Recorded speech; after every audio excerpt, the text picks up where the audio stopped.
Ils ont un problème de pigmentation, mais dans beaucoup de cas, les gens ou la plupart des prises en charge s'articulent souvent sur la peau ou l'épiderme, mais ils oublient qu'hormis le déficit de la mélanine qu'ils ont dans leur épiderme, il y a également la muqueuse ou les muqueuses buccales qui sont concernées, pour lesquelles une personne vivant avec l'albinisme au quotidien doit avoir une conscience de pouvoir aussi consulter le chirurgien dentiste, parce que ce sont eux qui sont en première ligne pour pouvoir dépister les problèmes que les muqueuses buccales peuvent avoir par rapport à leur état génétique. Alors, les muqueuses buccales, c'est la peau qui se trouve dans la bouche. Seulement la seule différence, l'épiderme ou la peau d'une manière générale et la peau de la bouche, ça s'appelle la muqueuse.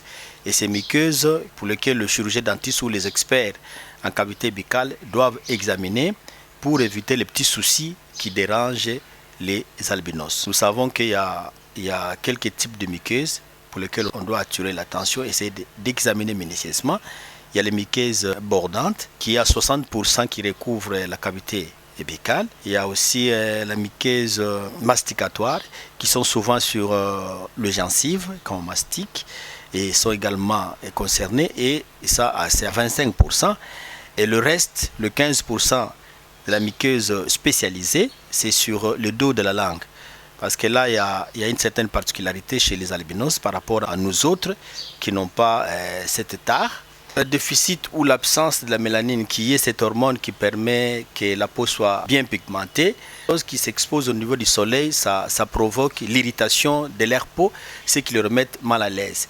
Mais au niveau de la cavité buccale, évidemment, il y a aussi cet déficit peut avoir des répercussions au niveau de la cavité buccale, mais ce n'est pas pareil, parce que la cavité, c'est une autre sphère qui n'est pas tout à fait exposés, comme on le dit, par le soleil par rapport à la peau de manière générale. Ils sont plus exposés aux gingivites chroniques ou permanentes parfois, lorsqu'il n'y a pas un capital bucco-dentaire correct. Une infection des gencives. Les gencives sont fragiles, ce qui fait que lorsque l'hygiène bucco-dentaire n'est pas correcte, ce sont les premières muqueuses qui souffrent. Les parents qui ont des enfants albinos ou pour des albinos eux-mêmes, ils doivent dès à présent changer de comportement. Quand ils vont consulter les dermatologues pour la peau de leurs enfants, ils doivent aussi penser à consulter le médecin dentiste qui ont une spécificité de pouvoir examiner les muqueuses buccales des albinos pour justement épargner des infections ou des foyers infectieux qui peuvent en découler.